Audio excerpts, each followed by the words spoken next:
April 1st, we have a full moon in Libra.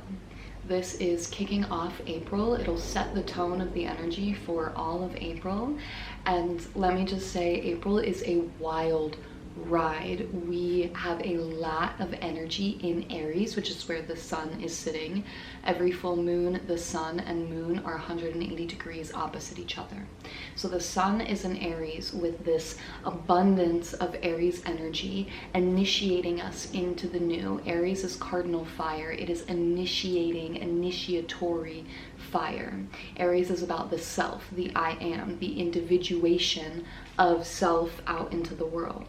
Libra, being 180 degrees opposite that, is about the other. This Libra new moon is acting as the balancing point with all of this energy in Aries, all of this self, this I am, how am I individuating out into the world, what am I starting, how am I pouring my energy out into the world. Libra and the moon are bringing into balance the other. How am I relating to others in this initiation of self? How am I relating to my environment around me? How am I relating to life itself? Every full moon is a culmination, a peak point. It is an ending of things. This Libra full moon is asking us to evaluate our relationships. Yes, our relationships with others, our intimate relationships, our friendships, our partnerships, our work dynamics, but also relationship with life itself in all of the forms. Life itself as in nature and the world around us. Our relationship with our home, with our work, with these different areas and facets of life. How are we relating to that which is around us? How do we relate to that which is outside of us as we are in this new initiatory journey? With all of this big initiatory Aries energy, this Libra new moon is bringing an ending or perhaps an evolution to the way that we relate to things. The old way of relating doesn't fit this new person that we're becoming, this new life that we're stepping into. We are approaching a new way of relating. The moon, being in Libra, is ruled by Venus, and Venus just entered Taurus, which is her home sign. Venus rules both Taurus and Libra, so she is ruling this full moon. Taurus is all about the body. It is fixed earth. Venus, being in Taurus, is all about the body wisdom. Our body knows so much more than we give it credit for. In this modern day and age, we are so caught up with living in the mind, and Venus is asking us, can we drop into the body? Can we get a felt sense of things? Can we trust our intuition over just our mind and our thoughts? And this theme of intuition is very big. Aries is all about the I am, the self. Aries is sovereignty. I'm noticing this Aries season a lot of energy and lessons coming up around intuition, about trusting our own intuitive, instinctual nature before anything else. You know, those memes online of like, I asked Claude. Yeah, well, I asked the moon. That is exactly this. You can seek things outside of yourself, whether it's answers, information, direction, spirit, source, whatever it is, or you can recognize that you hold all the answers within you and seek them within self. This is a big time for cultivating intuition, for learning how to listen to your intuition, how your intuition talks to you, and building that instinctual nature within self. This is the basis of sovereignty. You are your own best teacher. Venus, being in Taurus for the next month, is really supportive of this. It is asking us to go into the body, to learn how our body communicates with us, to find what is stored in the body, to drop into the senses, to live from a more heart-based, body-based, womb-based way of being. Venus ruling this full moon lets us know that our bodies are going to be giving us the intuitive hits of what is in harmony and what is not. So Libra asking us to reevaluate all these ways that we are relating to things outside of ourselves, and our bodies are going to give us the intuitive hits of what's in harmony, what we keep, what is no longer aligned, what is no longer in resonance with who we are becoming. Black Moon Lilith is trine and sextile this new moon. Black Moon Lilith, the instinctual, wild nature of the feminine, the conglomerate of the dark goddesses. I love the way that Woman Who Runs with the Wolves talks about the wild woman archetype as the basis, the foundation for the feminine psyche. This instinctual, wild nature, the one who cannot be put in a box, the one who does not make logical sense because it is outside of that. This flowing aspect with Black Moon Lilith is encouraging us to get in touch with our instinctual nature. Again, go into the body, go down into the heart, into the gut, find where your intuition speaks to you, how your intuition speaks to you, how you listen, how you feed your intuition. What are your cues? And how do you know when you're coming from a deep, wise, true place within self, or when you're coming from this ungrounded, fiery Aries energy that just wants to blast us off into oblivion? Venus is approaching a square with Pluto. It goes exact at the end of the week on Friday, so a couple days after this full moon. Pluto is a lord of the underworld. He is raw power. He is this evolutionary force that moves all of us. It flows through all of us and through the world. Venus coming into a square is a challenging aspect. It's a point of integration. So Venus is being met with the depths. This can show up as unconscious patterns surfacing, pointing to sovereignty. This is going to show us what is stored in the body, what is stored in the unconscious. Are we relating from a place of old wounding and old patterning, or are we relating from a place of sovereignty? Sovereignty is being in touch with our power. Sovereignty is being willing to look at the old patterns, the ways of relating, the ways of being that were imposed upon us that no longer serve, and choosing consciously to relate from a new way, to take your power back from that which was once controlling you. And this is what Pluto square Venus is going to be showing us towards the end of the week. So just know that Venus ruling this full moon is approaching this square with Pluto, so it's kind of flavoring this full moon a little bit, almost foreshadowing for what's to come. And we'll get into that in a minute, because this full moon is foreshadowing the rest of April, and it is big and wild and profound and blowing my mind. We talked about Black Moon Lilith being trine and sextile this new moon. So Black Moon Lilith is the conglomerate of the dark goddesses. It holds all of the different dark goddesses. Now there's also a Lilith asteroid. It's a separate point, and that Lilith asteroid is conjunct together in the sky with Chiron and Aries. Chiron and Aries are some of the biggest archetypal energies for this year, last year, this kind of moment in time that we're in.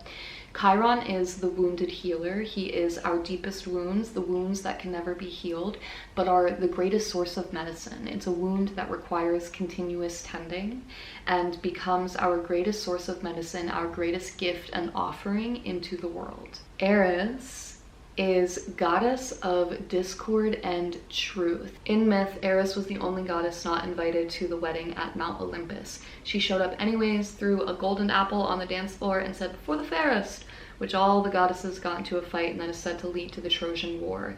She is the fierce protector of those who have been excluded. She will show up anyways and reveal truth that disintegrates false structures. Aries shows up with fierce truth that cannot be ignored, so much so that we cannot pretend to keep looking at these false structures and these false way of being. She completely annihilates any falsehood with the fierceness of her truth. These archetypal energies have been at play for quite a while now. They are influencing us in this moment of time that we're in. So with Lilith there. Lilith in myth was Adam's wife before Eve. She was made equal to Adam, and she chose to leave the Garden of Eden because she would not be subservient to Adam. She would not deny her truth in order to be subservient, and her leaving the Garden of Eden came at great cost. Lilith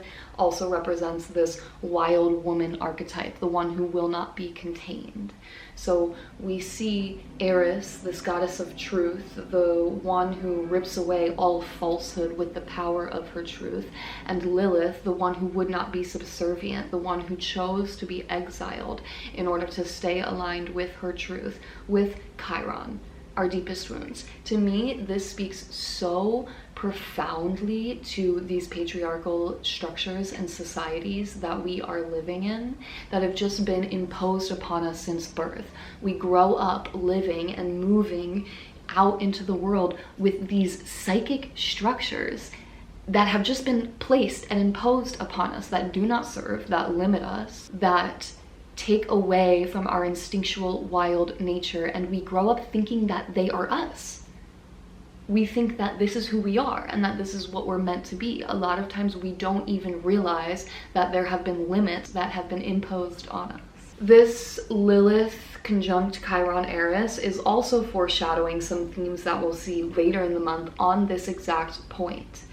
And I really believe that it is shaking up these old patriarchal patterns that we have been unconsciously living, that are coming to the surface. I'm seeing it in my life. I'm seeing it in the life of those around me. These things will not stand any longer. We cannot deny this truth that is coming to the surface. I wrote down some words that I think may serve. Wounds and old patterns will be loud, places where we are being subservient, giving up our power, especially in the way we relate to others. Child-parent dynamics in relationships, this one is a big one, and it is sometimes tricky to see.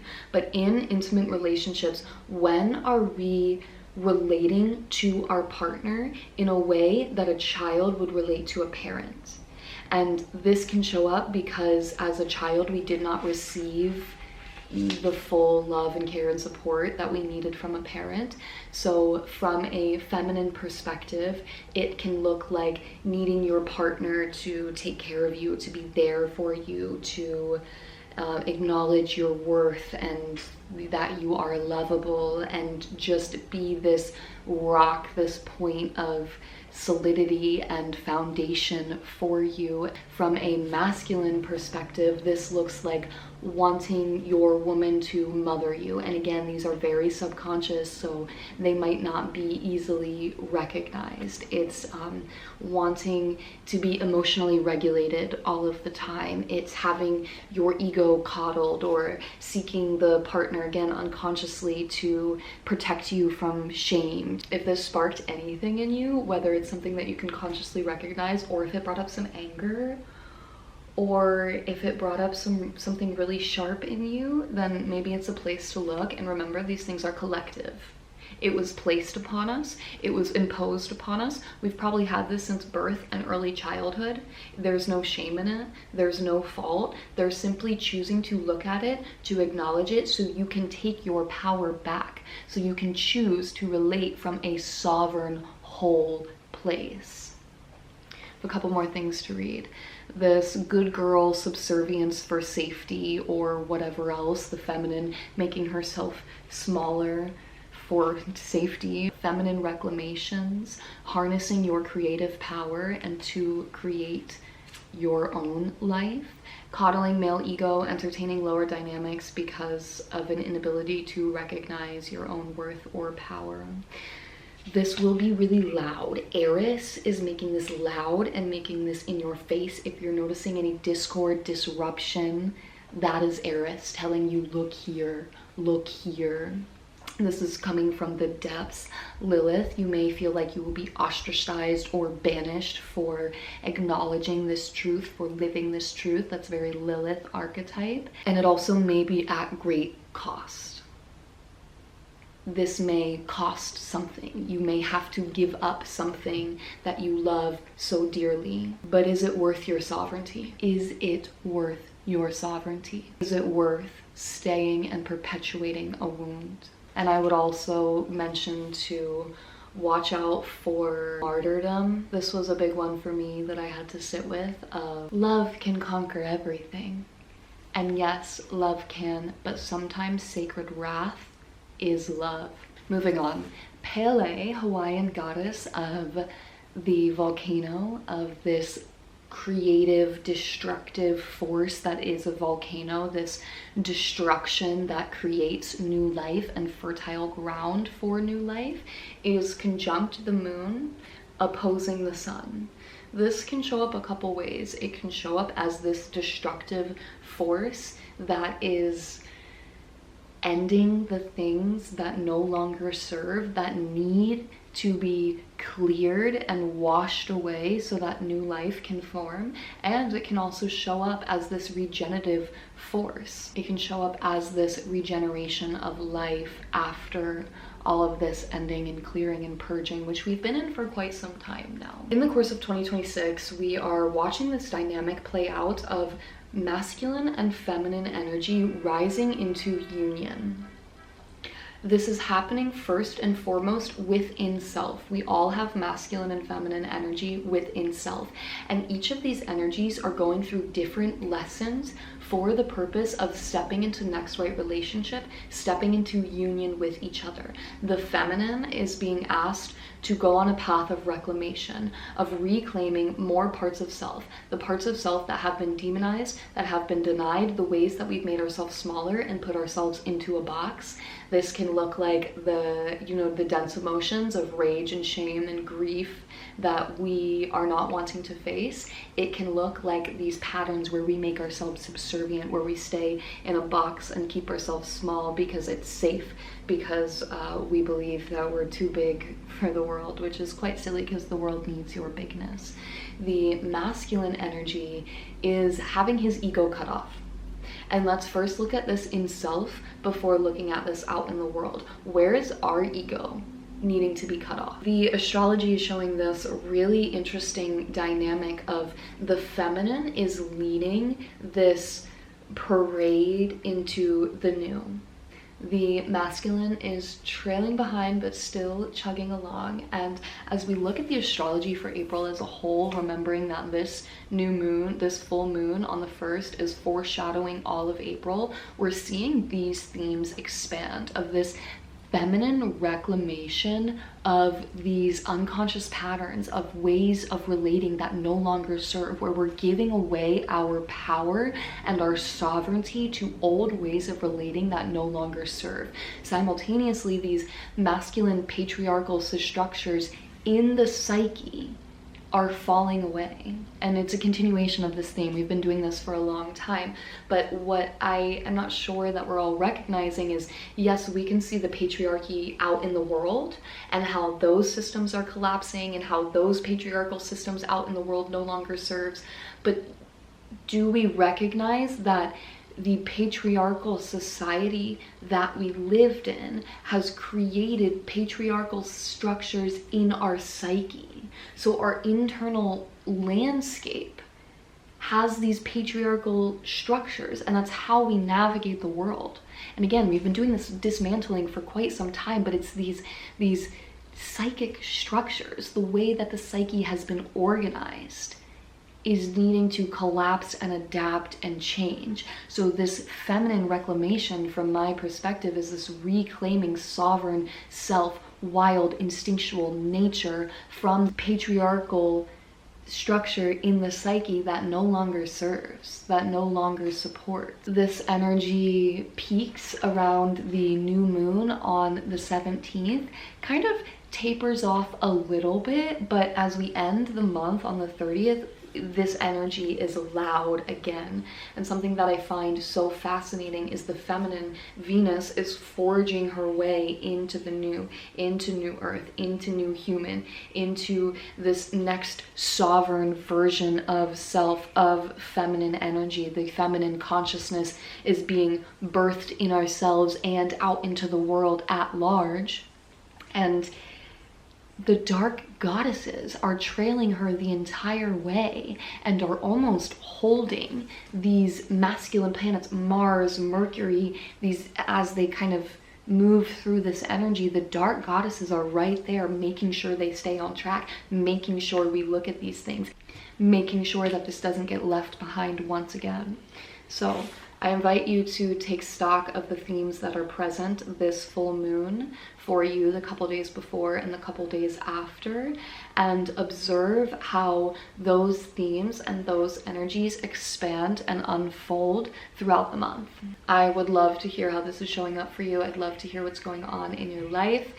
If this resonates, give me a like and subscribe. It really helps so much, and I hope to see you soon. I'd love to continue this conversation in the comments.